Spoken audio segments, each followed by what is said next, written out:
Muy buenos días, hermanos. Vamos a abrir nuestras Biblias una vez más en el Salmo 46. Vamos a terminar la serie de estudios que hemos tenido ahí, haciendo énfasis en la última sección, pero vamos a leerlo todo una vez más. Dice el Salmo 46: Dios es nuestro amparo y fortaleza, nuestro pronto auxilio en las tribulaciones. Por tanto, no temeremos, aunque la tierra sea removida y se traspasen los montes al corazón del mar, aunque bramen y se turben sus aguas y tiemblen los montes a causa de su braveza. Del río sus corrientes alegran la ciudad de Dios, el santuario de las moradas del Altísimo. Dios está en medio de ella, no será conmovida. Dios la ayudará al clarear la mañana. Bramaron las naciones, titubearon los reinos, dio él su voz, se derritió la tierra. Jehová de los ejércitos está con nosotros, nuestro refugio es el Dios de Jacob. Venid, ved las obras de Jehová, que ha puesto asolamientos en la tierra, que hace cesar las guerras hasta los fines de la tierra, que quiebra el arco, corta la lanza y quema los carros en el fuego. Estad quietos y conoced que yo soy Dios. Seré exaltado entre las naciones, enaltecido seré en la tierra. Jehová de los ejércitos está con nosotros, nuestro refugio es el Dios de Jacob. Voy a invitar a orar entonces. Oh Dios y Padre, gracias te damos, Señor, por este día que nos has dado, por la oportunidad preciosa de recordar a nuestro Señor, su vida, su obra, sus padecimientos, su entrega en el Calvario por nosotros. Gracias te damos, Padre, por esta tu palabra con la que hablas a nuestro corazón, con que nos preparas, nos capacitas, nos transformas, Señor. Gracias porque toda ella es útil, gracias porque es de provecho. Gracias, Señor, porque según tus propósitos, tu Espíritu la toma, la aplica al corazón según la necesidad. Padre, agradecemos que podamos meditar en ella, suplicándote que seas tú dirigiéndonos, que seas tú abriendo nuestra mente, nuestro corazón, que seas tú hablando a nosotros, Señor, por medio de tu Espíritu, para que cada uno reciba el provecho de tu palabra, para que seamos cada vez llevados más cerca de Cristo, para que tus propósitos, Señor, se cumplan en nuestra vida. Guíanos, te rogamos, en medio de este tiempo y que sea únicamente para la honra y la gloria de tu nombre. En el nombre precioso de Cristo Jesús. Amén. Muy bien, bueno, hasta ahora hemos visto las primeras dos estrofas del Salmo, hemos visto la primera sección del 1 al 3 y la segunda del 4 al 7, antes de entrar en la parte que nos corresponde hoy, que sería del versículo 8 al 11, quisiera que repasáramos un poco lo que hemos visto. El tema del Salmo, por ejemplo, es acerca de Dios. Se le presenta como un refugio abundante, seguro, muy presente, plenamente accesible en tiempos de aflicción. Vimos también que este refugio es más cierto que cualquier cambio radical que pudiese haber en la naturaleza, que pudiera ocurrir en la naturaleza, cuando habla versículos 2 y 3 de la tierra siendo sacudida, de los montes bramando, el agua, el mar bramando. Vimos también que la garantía de este refugio tiene que ver con la presencia misma de Dios, versículo 4, y también de la bendición que imparte su misma presencia, como vimos en esos versículos. Vimos que su presencia provee total protección, su ayuda está asegurada para los que están con Él, para los que habitan en su presencia. Vimos también en los primeros versículos la intermediación de la confianza, de la fe como un elemento importante para hacer propio este refugio y disfrutar de su protección. Vimos también la relación de la palabra sacudir, que aparece versículo 2, sea removida, versículo 5, no será conmovida, versículo 6, titubearon los reinos. eh, hablando del contraste, de la inestabilidad del hombre y de las naciones, de la naturaleza misma en comparación al Dios inconmovible que es el que provee protección. Vimos también la comparación que hay entre el rugir, el ruido que hacen la tierra misma a través de catástrofes o de remociones en el aspecto natural, también el ruido que hacen las naciones comparados con el poder absoluto de la voz del Creador, que cuando Él la da, la misma tierra se derrite. Y vimos también que los cambios que el Señor produce son extremadamente superiores a los que la naturaleza o las personas pudieran provocar. Por último, en el versículo 7 vimos este coro que se repite en el 7 y el 11, es como el coro de la canción, se repite en el 7 y en el 11. En el 7 vimos como una declaración de confianza de y para aquellos que habitan en su presencia. Solo el que experimenta continuamente la presencia del Señor puede repetir confiado estas palabras. Vamos entonces al versículo 8, donde comenzamos el estudio de hoy. Dice: venid, ved las obras de Jehová. Aquí encontramos la primera de las dos cosas que corresponden a nosotros. La segunda está en versículo 10, pero aquí encontramos la primera, como decía, de dos cosas que atañen a nosotros como tal. Ahora sí el Salmo se ocupa de dirigirse a nosotros. Como decíamos antes, el Salmo trata acerca de Dios, de lo que Él es, de lo que refleja, de lo que produce su presencia. No es una llamada de emergencia, no es el 911, pues famoso en los Estados Unidos, ¿no es cierto? No es el código de mercado directo para correr en un momento de necesidad, sino que nos está presentando un sitio donde es adecuado, propio y magnífico vivir continuamente. Se nos dice entonces: venid, ved las obras de Jehová. La palabra venid es un llamado a ponerse en movimiento, es el sentido de la palabra, a ponerse en marcha. Entonces es una invitación a ¿qué? A ver, a contemplar, no a mirar de manera distraída o de manera accidental, sino a poner atención en este magnífico Dios que se está presentando y a las obras o los portentos, las proezas que Él hace. Dicho de otra forma, se nos está invitando a movilizarnos para prestar atención a un personaje y a su poder que no puede pasar desapercibido. Esto es importante porque miren cuántas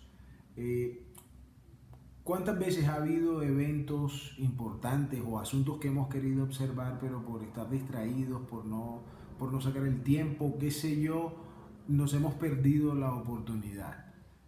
Un eclipse, qué sé yo, distintos eventos. ¿Cuántas estrellas fugaces pasan por nuestra cabeza cada noche y muchos quieren ver una estrella fugaz, pero nadie levanta sus ojos al cielo y se queda mirando como el suficiente tiempo como para poder observar alguna? Bueno, aquí están llamándonos a que por ningún motivo perdamos la oportunidad. Ahora, ¿cuán importante es para nosotros tener una actitud semejante? ¿Cuán importante es para el pueblo de Dios tener una actitud semejante? Es tan relevante esta palabra para nosotros hoy. Una actitud de querer ver al Señor, de querer contemplar al Señor, de querer ver su gloria. Muchas cosas perdemos por nuestra falta de interés en contemplar a este maravilloso Salvador, a este poderoso refugio. Y de hecho hay dos textos que quisiera mirar antes de seguir para ilustrar esta situación. La primera es el ejemplo de Zaqueo en Lucas capítulo 19. Escuchó de Jesús y es interesante que aún no le conocía. Sin embargo, habiendo escuchado de Jesús, buscó los medios necesarios para verle.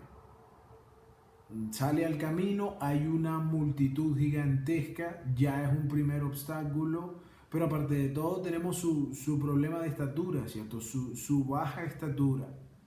Sin embargo, estas situaciones no fueron impedimento para que él pudiese contemplar a Jesús. Su deseo de verle le movilizó a hacer lo que fuera necesario. Encuentra el árbol, se sube a él porque ya el Señor viene antes que la multitud le impida subir al árbol, antes que el Señor pase y él no lo pueda ver. Sube al árbol rápidamente a observar quién es este Jesús. Tamaña sorpresa que se lleva cuando el mismo Señor levanta sus ojos y le dice: Zaqueo, baja de ahí porque es necesario que hoy pose en tu casa. Si él, queriendo conocerlo, quien aún no conocía, si Zaqueo, queriendo conocerlo, hizo todo lo necesario para ello, ¿cuánta mayor motivación deberíamos tener nosotros, sus hijos, que ya le conocemos y que hemos emprendido este camino de una experiencia continua de su presencia en nosotros?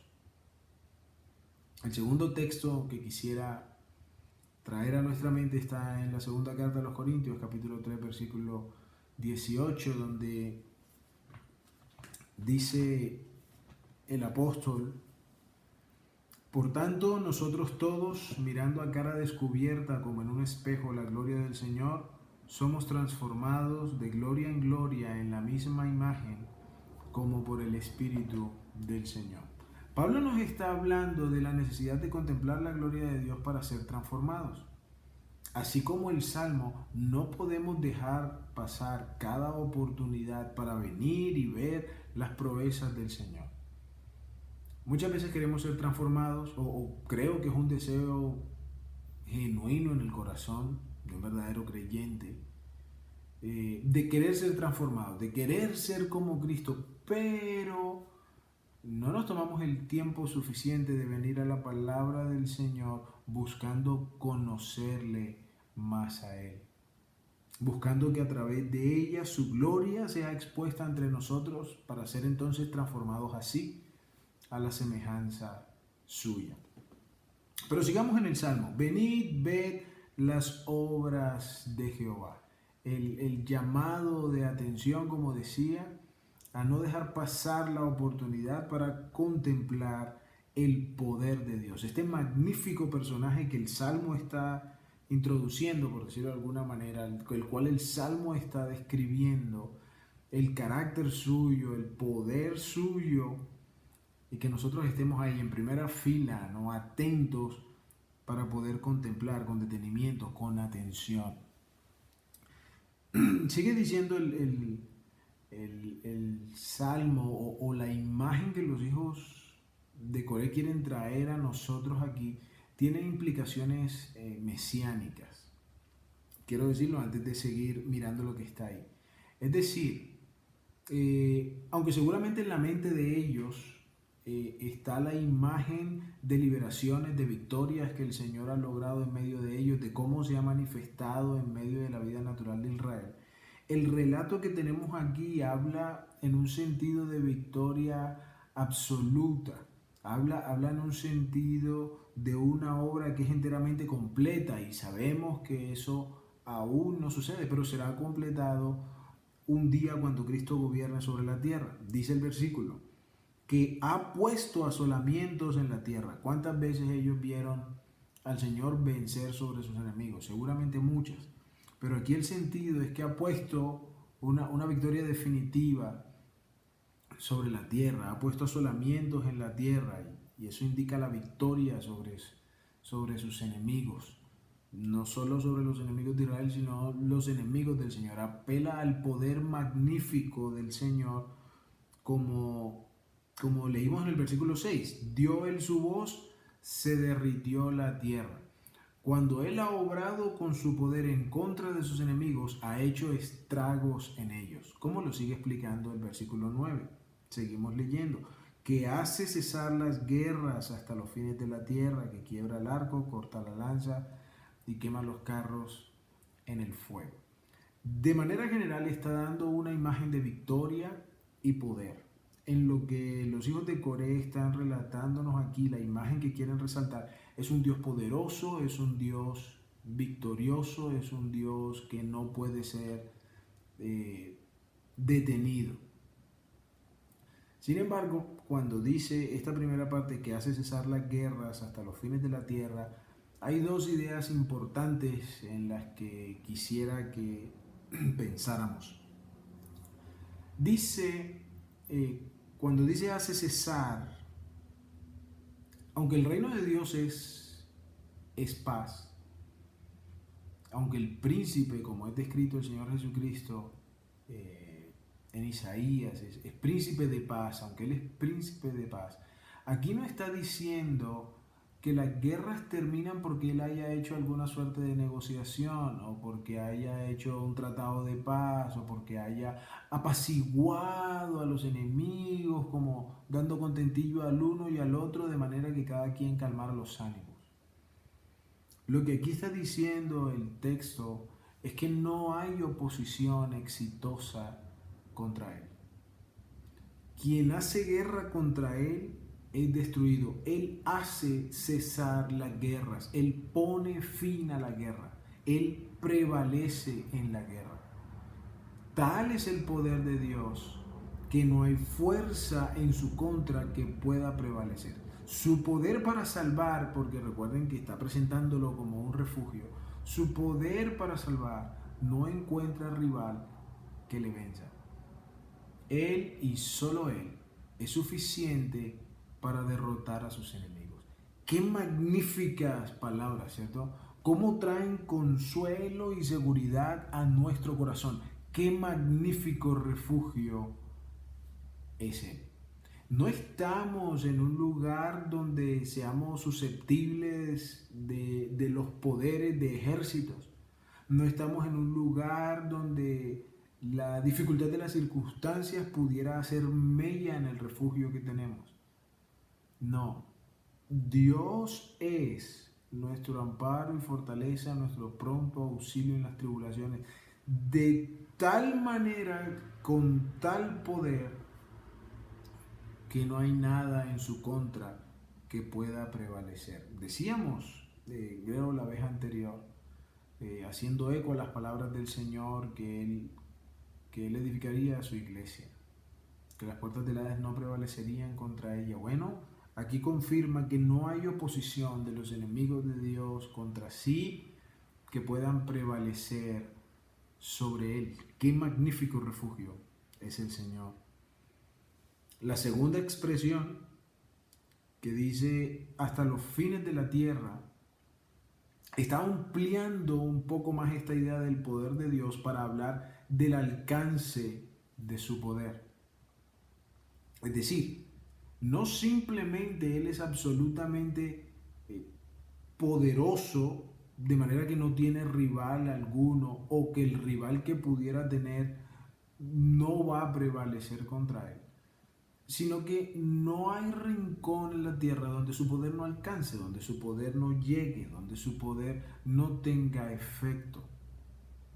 En la vida natural sabemos que hay cosas poderosas en el buen sentido o en el mal sentido, que no tienen, que aunque son muy poderosas, su alcance es limitado.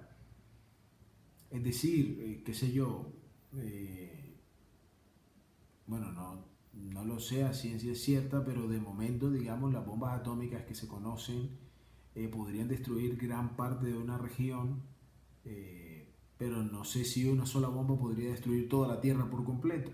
Entonces tenemos un asunto, un elemento que tiene mucho poder, pero que su efecto, su alcance no es absoluto.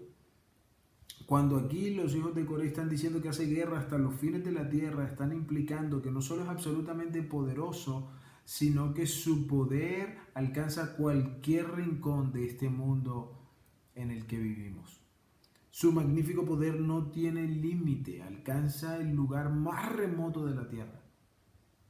No hay refugio como nuestro Dios. Cuánto consuelo, una vez más, para nosotros. Cómo sentirnos desamparados, cómo sentirnos inseguros, cómo dudar en algún momento de la protección que tenemos de Dios, no importa dónde estemos o pase lo que esté pasando.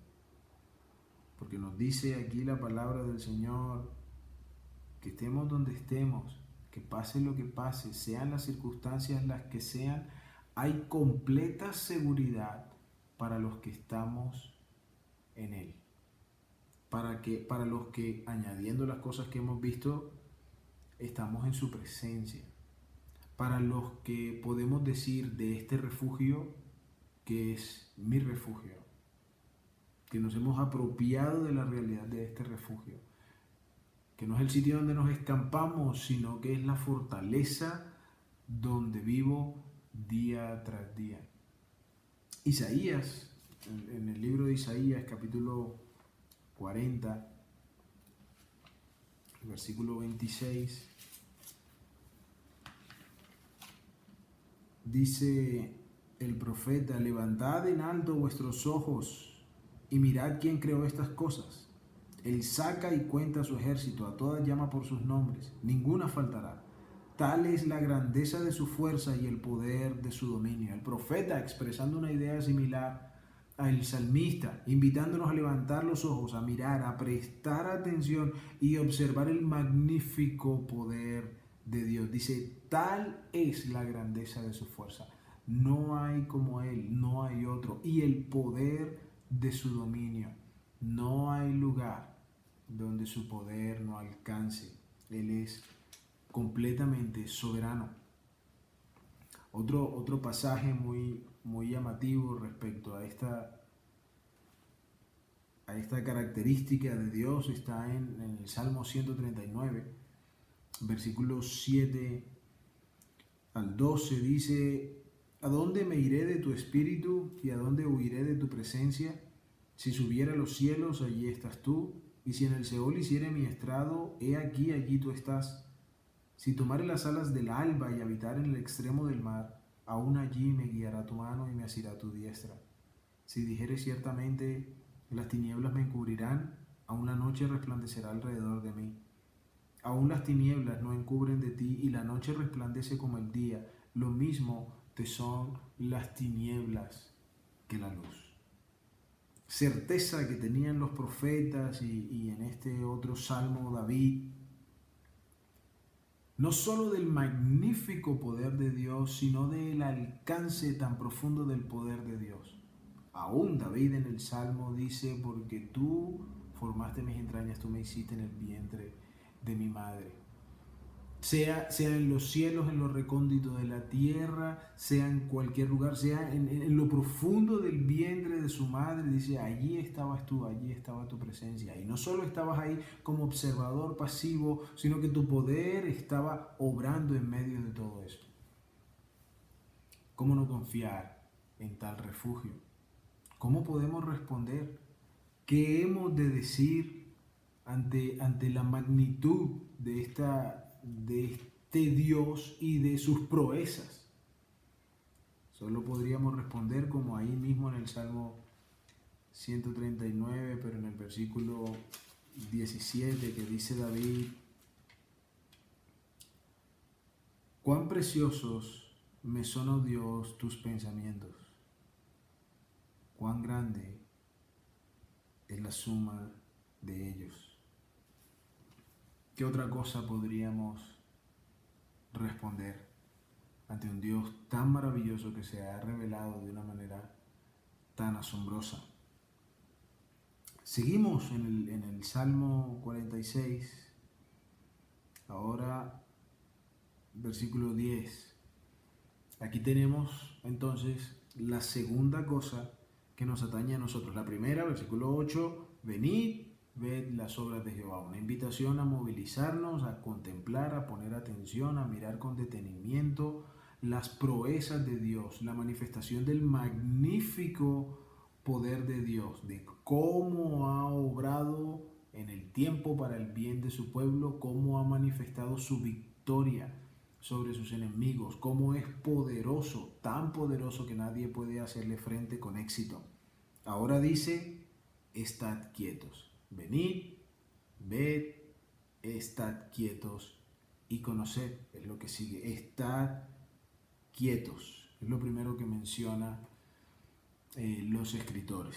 La expresión estar quieto tiene el sentido de aplacar. Viene una palabra que significa de aplacar el espíritu, más que todo, de estar tranquilo. Es decir, según la idea que el Salmo nos ha estado presentando, que nos viene comunicando, se nos pide entonces que obremos en función de la seguridad que este refugio provee. Si este lugar es tan absolutamente seguro como es, entonces la respuesta de mi corazón, como leíamos el versículo 2, por tanto no temeremos. Bueno, la respuesta de mi corazón debe ser una actitud de quietud, de tranquilidad, de calma.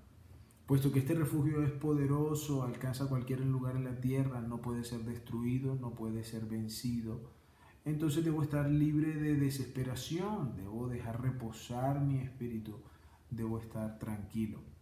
Es una actitud que se opone específicamente, por ejemplo, a cuando en Isaías 48:22 el Señor dice, no hay paz para los malos, dice el Señor.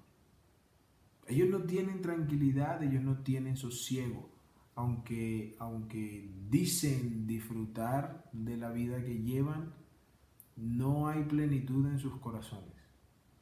Mientras que el que está en el refugio del Señor puede estar aplacado en su espíritu, puede estar tranquilo, puede estar libre de desesperación, libre de toda preocupación.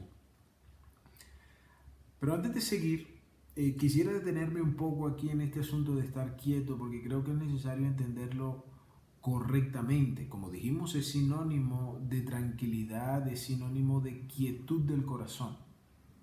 No es sinónimo de ociosidad o de librarse de la responsabilidad. Es decir, en ocasiones Dios querrá que estemos enteramente quietos, que no hagamos nada, que estemos simplemente como espectadores, como observadores de la obra que Dios quiere hacer para su propia gloria y aún en beneficio de nosotros.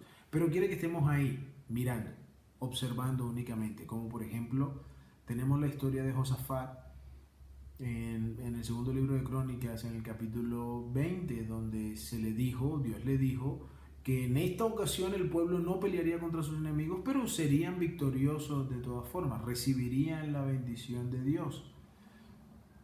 Y así fue. Ellos se levantaron, alabaron al Señor, glorificaron al Señor y vieron cómo el ejército enemigo fue vencido sin que ellos intervinieran en absolutamente nada. Sin embargo, no siempre será así. En ocasiones tendremos un rol para cumplir. Pero entonces estar quieto no significa estar inmóvil. Estar quieto, como decíamos, significa estar tranquilo. Entonces, cuando tenemos un rol que cumplir en medio de la obra de Dios, significa, estar quieto significaría que actuamos según la dirección de Dios y el poder de Dios. No como resultado de nuestra desesperación, no como fruto de nuestra angustia de no saber qué hacer, de estar turbados y salimos a hacer cosas muchas veces sin pensar. No, quiere decir que estamos plenamente guiados por Él y confiados en Él.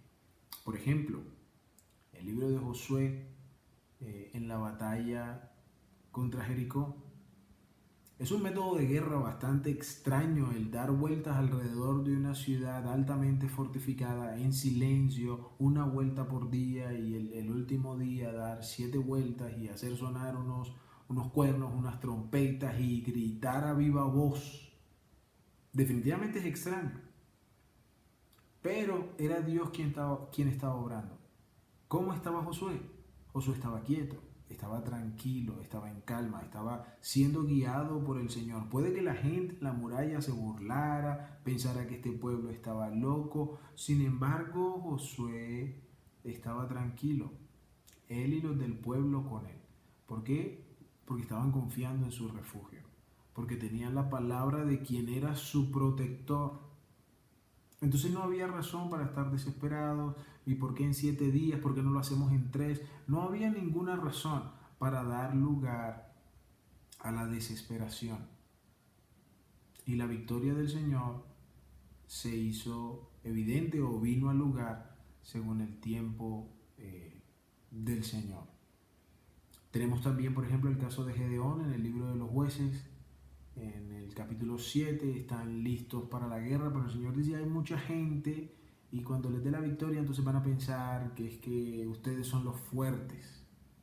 Entonces se hace un llamado de parte de Dios al pueblo por medio de Gedeón. El que tenga miedo, que se devuelva, que vaya para su casa y se esté tranquilo. Se devolvieron 22.000.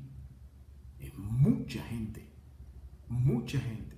Sin embargo, el Señor dice, aún hay muchos, vamos a hacer un segundo filtro, una segunda depuración. Van al río, quien tome agua de una manera o de la otra, unos serán aptos y los otros no para ir contigo a la guerra. Y de ese segundo filtro quedaron solo 300.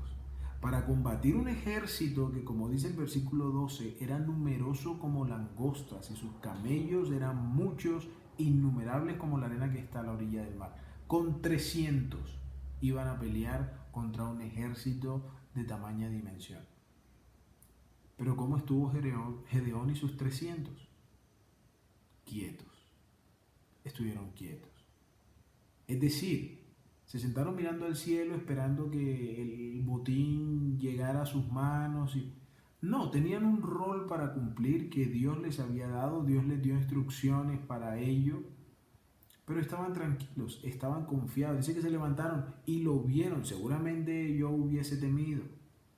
Con 300 nomás y una gente que podría quintuplicarnos o mucho más en número y en poder. Pero Gedeón estaba tranquilo porque estaban confiando en el Dios que los había involucrado en esta misión.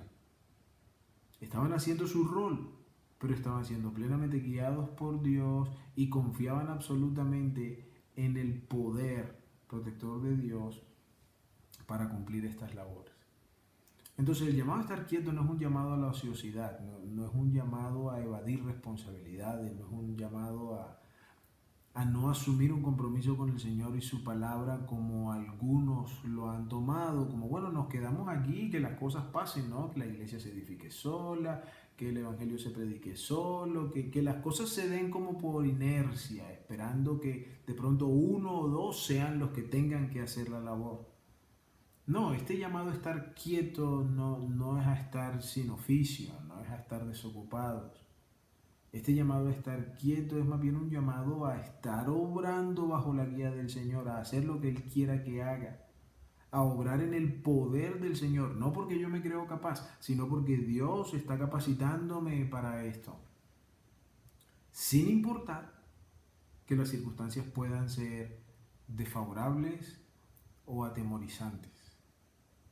Es decir, es una actitud de confianza en el Señor para hacer la voluntad del Señor independientemente de lo que pasa alrededor.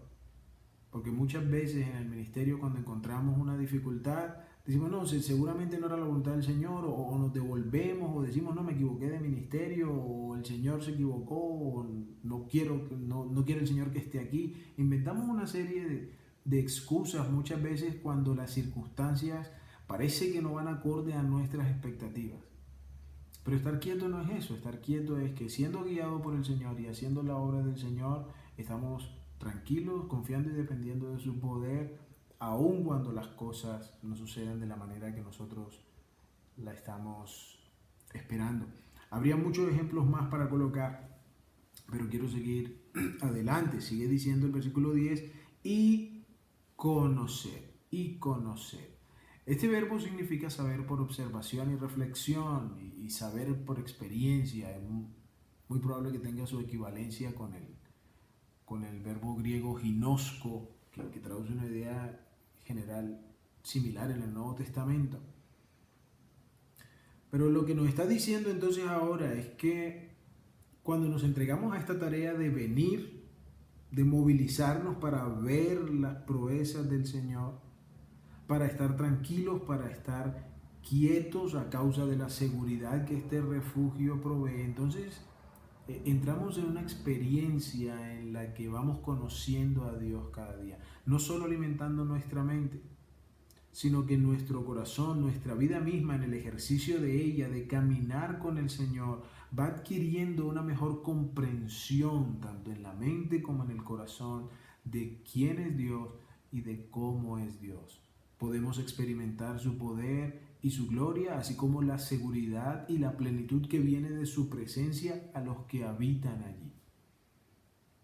Tremendo privilegio es que podamos experimentar a Dios en nuestra vida.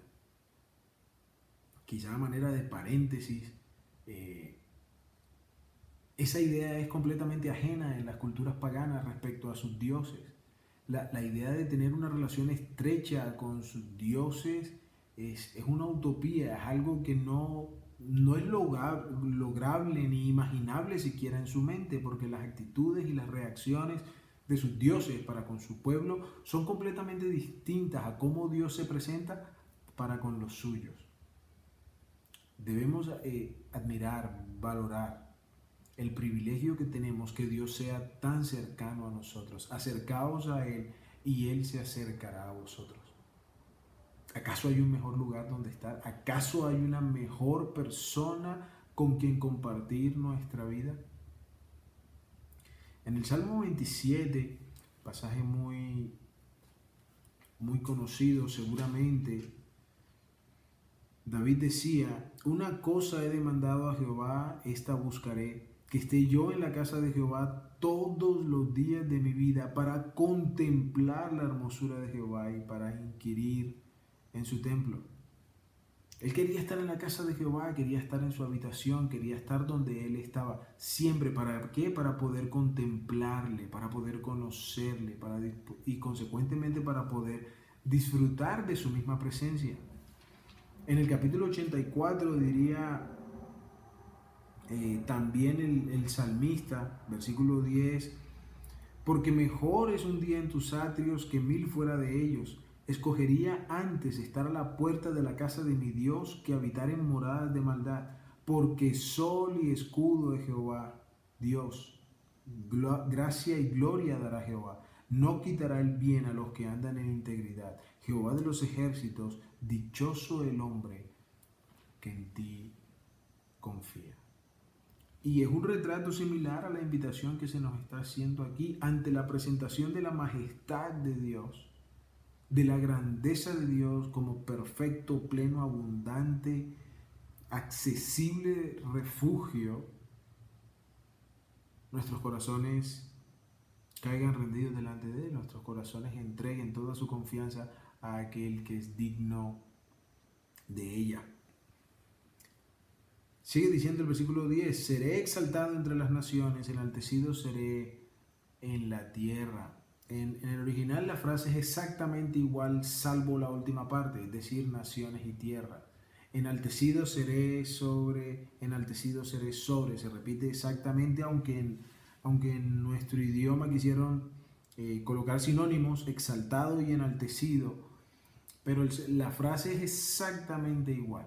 Y esto es una clara contraposición o antítesis a lo que ha estado diciendo anteriormente. Ha presentado el poder de la naturaleza y de las catástrofes que en ella pudieran ocurrir, luego el poder de las naciones, de los pueblos, el poder que el hombre quisiera manifestar, y el Señor dice: seré exaltado tanto en uno como en el otro.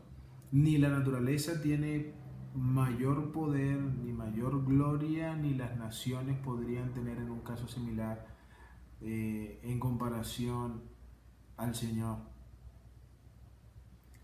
El Señor tomará gloria de toda la creación, sea de los hombres o sea de la tierra misma.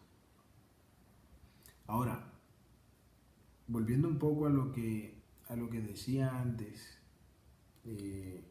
aunque hubo momentos en los que el Señor tomó gloria y manifestó su gloria en medio de las situaciones, ya sea en proezas sobre la naturaleza, como en el caso del Mar Rojo, o en el caso de los ejércitos, como sobre Faraón mismo en el Mar Rojo, o como otras tantas luchas que tuvo el pueblo de Israel sobre las naciones, sobre sus enemigos.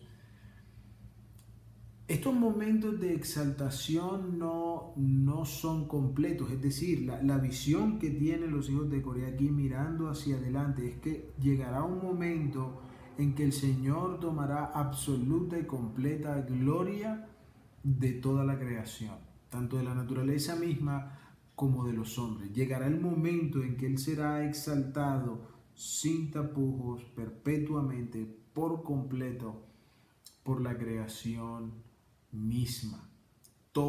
Llegará el día en que todo y todos le tributaremos a Él el honor y la gloria que Él se merece. Por eso venimos, como dice el versículo 8, por eso observamos las proezas de Dios, por eso confiamos, por eso le vamos conociendo cada día, porque estos eventos de liberación que podemos experimentar, las victorias que provee, la paz que trae a nuestro corazón, son un abrebocas, son destellos de la gloria que disfrutaremos con Él en su presencia para siempre. ¿Cómo no aprovechar cada momento para rendir tributo a su nombre si al fin Él triunfará sobre todo? Gloria sea al nombre de nuestro Señor Jesucristo. ¿Cómo no abrir nuestra boca y abrirla en alabanzas, en adoración a Él, cuando Él es Rey de Reyes y Señor de Señores? Cuando Él es poderoso gigante, cuando su presencia provee de total confianza a los que en Él se abrigan. Exaltado seré entre las naciones, exaltado seré en la tierra. Y termina el versículo 11, el coro otra vez, como mencionaba, diciendo: Jehová de los ejércitos está con nosotros, nuestro refugio es el Dios de Jacob.